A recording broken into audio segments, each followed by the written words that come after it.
Hello students, I welcome you all to this presentation on testing of static over voltage under voltage relay. Now let us see the contents of this presentation. We will be seeing the meaning of over voltage under voltage, causes of over voltage under voltage, effects of over voltage under voltage, static relay, meaning and block diagram, advantages and limitations of static relays, and then we'll see the details of the static over voltage under voltage relay that we are going to test. Then technical specification settings of that relay, wiring diagram, applications of over voltage under voltage relays, and finally we'll see the experiment conducted on testing this particular over voltage under voltage relay. Now let us see the meaning of over voltage and under voltage. Any voltage 10% above the rated voltage is called as over voltage. For example, if 230 volts is the normal supply voltage, if 10% above it is 23 volts, so 253 volts is known as over voltage. Likewise, any voltage 15% below the rated voltage is called as under voltage, or it is considered as under voltage. For example, for 230 volts, if 34.5 is 15% of that one, so 195.5 volts is considered as under voltage. Now let us see the causes of over voltage. See, there can be internal causes and there can be external causes. So here the internal causes are switching operations, insulation's failure due to fault between line to ground, and then arcing grounds and resonance. See, switching operation means switching on and off of circuit breakers, switching on and off transmission lines. These can give rise to what is known as transient voltage, which is something like 2 times the rated voltage. So this also will cause over voltage. Then insulation failures. Whenever there is a failure of insulation between line to ground, there will be a ground fault. This will also causes over voltage. Then arcing grounds. Whenever there is a fault between line to ground and there is arcing taking place, this will also cause over voltage. And then resonance. Resonance is a condition where the inductive reactance is equal to capacitive reactance in a transmission line. Under such conditions also, it is seen that it gives rise to over voltage. Now let us see the external causes. Lightning is the external causes. You can see that on the transmission line, whenever there is a lightning, it will give rise to high spikes like this. It is something in the range of 6000 kV. So this is very dangerous, and this also gives rise to what is known as over voltage. Now what are the effects of over voltage? Whenever there is an over voltage, it will result in heating of the power system or the appliances. So this will result into failure of insulation, and then whenever there is an over voltage, there will be abnormal operation of the equipment. Abnormal operation means, suppose if you are running a motor, the motor will run above its normal speed, like that, and then it will result in damage or breakdown of the equipment. You can see whenever there is an over voltage in your houses, either the TV would have got burnt off and things like that. Then reduced life expectancy of the equipment. Whenever an equipment is running on high voltage for long time, then this will result in reduced life of that particular equipment. And finally, when you lose an equipment, that is nothing but loss of money. So over voltage has all these effects. Even under voltage is having similar effects. Whenever there is an under voltage, this also will result in heating, because for a given power, if the voltage is less, to give the same power output, the equipment has to draw more current. Again, this will result in heating of the appliance or equipment, and it will result in failure of insulation. Whenever there is an under voltage, again you can see the equipment will not be operating normally. So this also having a similar effect as over voltage. Now let us see what is meant by a static relay. The relay which does not have any moving parts is known as a static relay. Such type of relays are made up of static components like magnetic and electronic circuits. Now this block diagram shows a static relay. So you can see this is a transducer, which is nothing but a sensing element. Usually it is a secondary of CT or PT. And this is a rectifier which will convert the AC quantity into DC quantity. And this level detector will make a comparison between the measured value and the set value and gives a signal to the amplifier. This amplifier will amplify the error signal and it will feed as input to the output device. This output device will operate the trip circuit when the signal received from the amplifier is in the fault range. So this trip circuit will actuate the circuit breaker for tripping. Now this is how a static relay works. Now let us see the advantages of static relays. See, these relays consumes very less power because they use electronic components. When I say less power, it means these have a very low volt-amps burden. See, whenever the volt-amp burden is less, that will put less load on, that will be doing less loading on the CT or PT to which it is connected. These relays have high accuracy, high sensitivity, quick response, long life, high reliability and shock proof. Then the reset time is very less, resistant to shock or vibrations. Then limitations of the static relay. See, the components, being electronic components, they are very sensitive to electrostatic discharge. So there are possibilities that even if you touch the component with your bare hand, there will be possibilities of damage. These are easily affected by high voltage surges. These electronic components are very voltage sensitive. So then the less load overloading capacity. So whenever these components are exposed to a little extra load, they are prone to failure. Then they are costly as compared to electromagnetic relays. They are easily affected by surrounding interferences. So any other electromagnetic interferences around will easily affect the operation of these relays. So let's see now the application of over voltage and voltage relay. They are used for protection of power system elements like generators, transformers, transmission lines, distribution lines and substation equipments, and also for protection of industrial equipment and domestic appliances. I hope you have understood some of the fundamentals of a static relay. Now let us go to the experiment. The aim of our experiment is to test the static overvoltage relay and plot its operating characteristics. Now before we go on to experiment, let us try to understand the details of this particular relay which we are going to test. So this is the relay which we are going to test. It is an L&T make relay. The model number is MV12. MV12 L&T over voltage under voltage relay.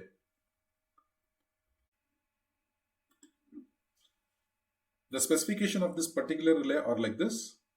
Rated voltage or nominal voltage VN. It is 110 volts or 240 volts or 415 volts AC, and it is field selectable. Field selectable means depending on the installation where you are going to use this relay, you can choose the voltage rating accordingly. Rated frequency 50 Hz plus or minus 2.5 Hz. Auxiliary power supply 240 volts AC or DC. Auxiliary power supply means the supply required for the relay to function. Then relay settings 105% to 180% of nominal voltage in over voltage mode in steps of 5%, 95% to 20% of nominal voltage in under voltage mode in steps of 5%. These things you'll understand when we conduct the experiment. Time multiplier setting, it is 0.1 to 1.6 seconds in steps of 0.1 second. Even the time multiplier setting, that is TMS, what we call it as, we'll understand when we conduct the experiment. Operating characteristics. So you can set this relay to operate it as a normal inverse relay to operate in 3.5 seconds on over voltage mode, or normal inverse relay to operate on 5.7 seconds on under voltage mode, or you can set it as a definite time relay to operate in 1 second or 10 second or 100 second. Next, pickup voltage. It is same as set voltage. Set voltage means the voltage which we desire the relay to pick up as fault and operate. Next is accuracy. It is plus or minus 5% of the set voltage Vs. Next, burden. It is 0.25 volt amps at PT and 8 volt amps at auxiliary power supply. So this is the burden of this particular relay. Then output relay contacts. It has got 2 NC and 2 NO. Relay contact rating. So the contact rating is minimum 8 amps to maximum 14 amps. Overload capacity. This relay can withstand anything, the supply voltage of something like 800 volts. So these are the some of the specifications of this particular relay. Now this is the connection or wiring diagram that we need to know for using this relay.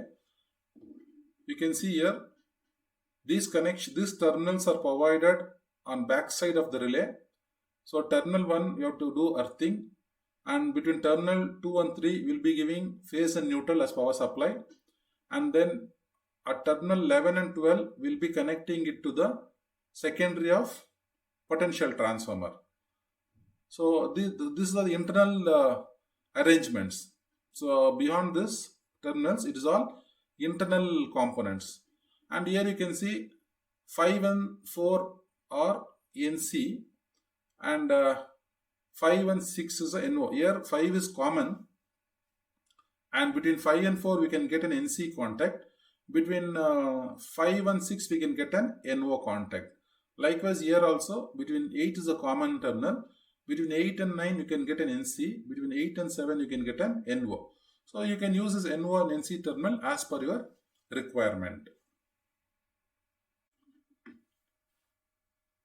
Now let us understand some of the internal settings or adjustments that we need to do before testing this relay or using this relay. So first we need to select the supply voltage on which this relay will be operating. So if you are going to use this relay on a 110 volts supply, then you have to put the jumper on position 1. For a single phase 240 volt supply, you have to put jumper on position 2. For a 450 volt 3-phase supply, you have to put the jumper on position 3. So I have put the jumper position on position 2 because I am using this relay on a single phase 240 volt supply. Next, you can see here there are dip switches given here which you have to put in the position as specified by the manufacturer to operate as an over voltage relay or under voltage relay. See, if all the dip switches are in off position, this relay will operate as an under voltage relay.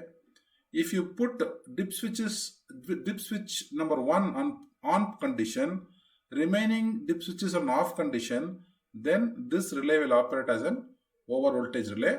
I have put the relay, I have set the relay like this to operate on over voltage.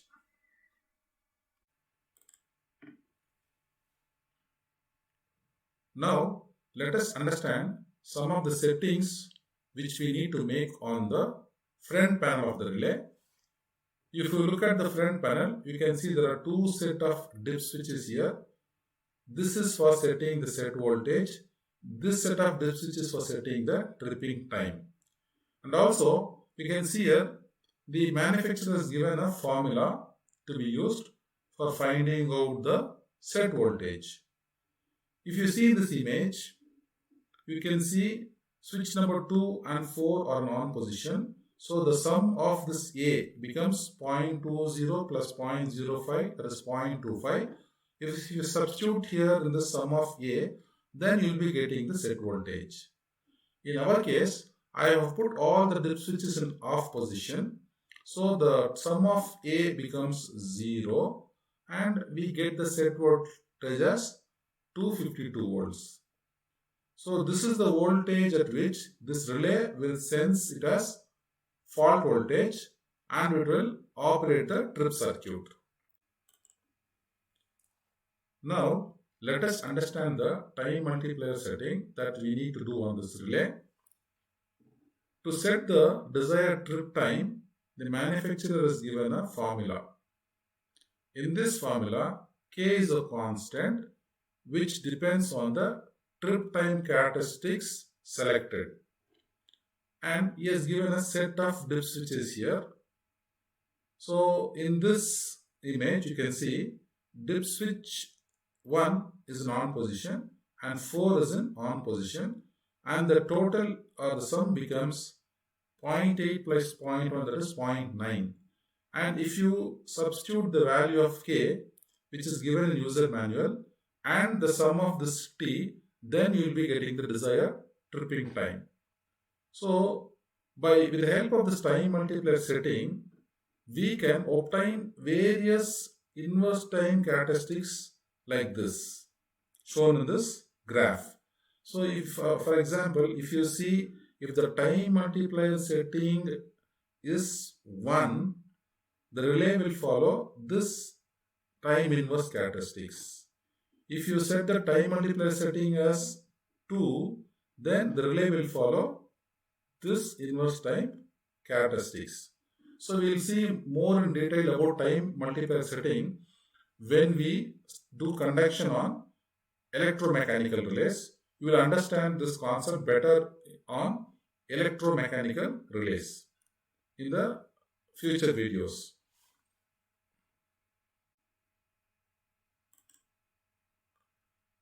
This is the circuit diagram used for testing this particular relay. In this circuit diagram, you can see this is the relay being tested, and this is the voltage injection transformer, which is nothing but step-up transformer. With the help of this step-up transformer and the auto transformer here, we can generate high voltage here and apply this high voltage to the over voltage relay and test its operation. Now let us see how this experiment can be conducted. Initially, you have to keep this auto transformer in 0 position and select a switch in off condition, and then close the main supply switch. After closing main supply switch, put the selector switch on set position and slowly vary the auto transformer and set this voltmeter to some fault voltage value. After setting the desired fault voltage value, then change over the selector switch to test position. After putting to test position, you have to observe the relay to trip and note down the time taken by the relay to trip. Like this, you have to repeat the experiment for different values of fault voltage. So these are the apparatus required, which I showed you there. This experiment can also be conducted using a trainer kit like this. So let us see the demonstration how to test this particular relay using the trainer kit. This is the static over voltage under voltage relay demonstration kit, and this is the static over voltage under voltage relay which is being tested. The front panel looks something like this. There are dip switches for setting the voltage and for setting the desired time of tripping, and then these are the indicators which will blink when there is over voltage, under voltage, and this is the curve chosen. If you have chosen normal inverse characteristics, then this will operate. If you have chosen a definite time for operation, then these LEDs will operate. Of course, there are power on LEDs and trip indicator and test and reset buttons. And the other parts of this testing kit is, you have a voltmeter which will show the applied voltage, and then this is the auto transformer for increasing or decreasing the voltage, and then this is the power on MCB. These terminals are provided, these banana sockets are provided so that the students can have some activity to do the wiring. This is the emergency trip push button. This is the feeder on off and fault injection buttons. You have this feeder on indicator. This is a lockout relay. The function of this lockout relay is, in event of fault, once the circuit breaker trips, we will not be able to close the circuit breaker until the fault is cleared. So there is a reset button here. The wiring will be such that until the fault is cleared, you cannot close the circuit breaker, and only after clearing the fault and resetting this reset button of the lockout relay, we can close the circuit breaker again. This is the timer for measuring the time taken for the relay to trip. Now I will show you the internal dip switches provided for setting the relay as over voltage or under voltage relay. We can loosen the screws here and we can draw out the relay for doing the setting. We can remove it. We can see there is one more set of dip switches provided here. So in the user manual, they will provide the combination which will enable us to set this as either over voltage relay or under voltage relay. You can push back this one. We have set the relay to operate as normal inverse over voltage relay. Now let us conduct the experiment. I have set this relay to operate as a normal inverse relay, and also I have set the fault voltage value as 252 volts. Now before switching on the power supply, you ensure that selector switch is in off position. Ensure that selector switch is in off position and the auto transformer is in 0 position. Now you switch on the power on button. After switching on the power on button, put the selector switch to set position and switch on the feeder. Switch on the feeder. Now by slowly varying the auto transformer, set the voltage value to 260 volts. Actually, we will have to set the voltage in terms of percentage of fault voltage value. That is 110% of 252, 125% of 252, like that. But that will go to very high value. So I prefer to set the values as 260 volts, 270 volts, 280 volts, like that. So I am setting it to 260. Slowly vary the auto transformer and set it to 260 or something close to it. Okay. Yes, it is 260 now. Now I want to apply this fault voltage to this relay. For this you have to put the selector switch to test position. After putting the selector switch to test position, inject the fault voltage. Observe that this relay trip light will start blinking and also the timer will start counting. You can observe the relay LED strip is blinking, the timer is running, and the relay will trip after some time.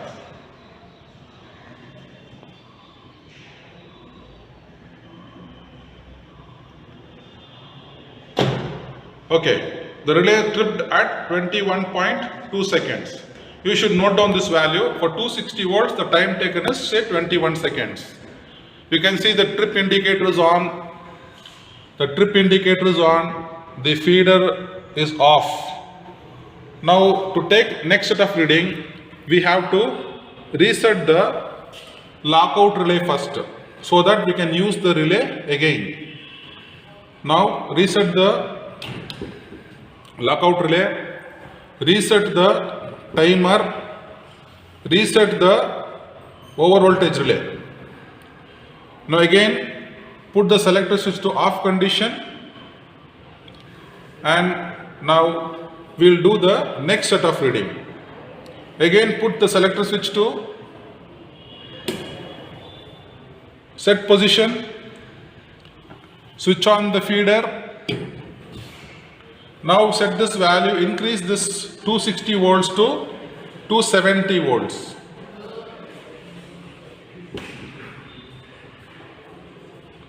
So this is 270.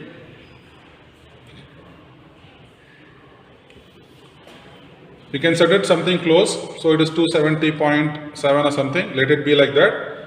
Now again put the selector switch to test position and inject this fault voltage to the relay and take the time taken. So again you can see the relay trip LED is blinking, the timer has started. Let us see the time taken by the relay to trip.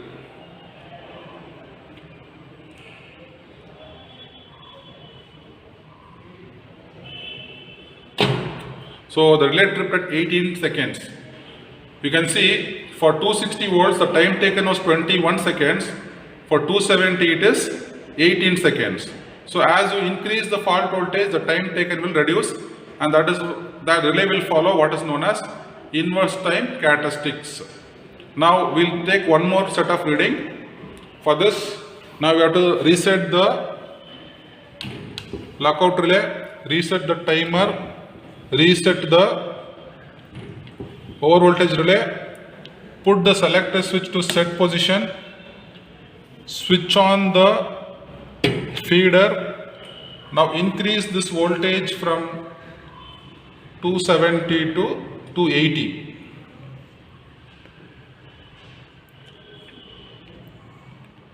It is 280 volts. Now put the selector switch to test position and then inject this fault voltage.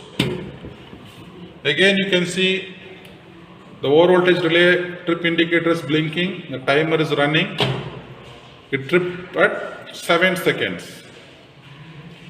So now again you have to note down this reading, reset the lockout relay, reset the timer and reset the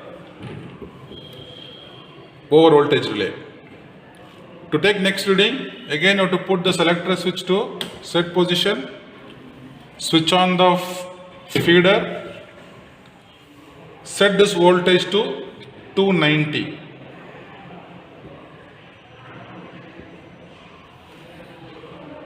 Now put the selector switch to test position, inject this voltage,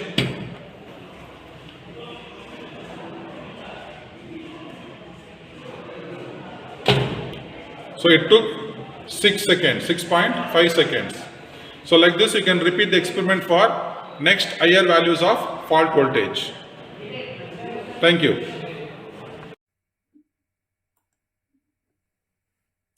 I hope you have understood the conduction of this experiment, that is testing of static over voltage relay. So while conducting experiment, you have to note down the readings in this tabular column. You have to set the fault voltages as a percentage of set voltage.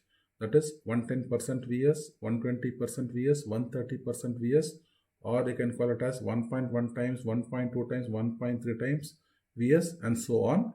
For each fault voltage you have set, you should note down the tripping time of the relay in seconds. After completing the experiment, you should plot the graph like this on the log graph sheet.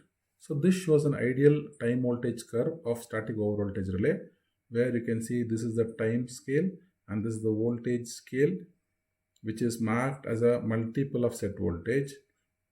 You will see that as the fault voltage increases, the time taken by the relay to trip decreases. So this is the inference of this particular experiment. You can also conduct the experiment to test the same static voltage relay on under voltage mode. For doing that, you need to change the dip switch settings inside the relay to operate the relay as an under voltage relay, which I showed you earlier. So in that case, the graph will appear like this.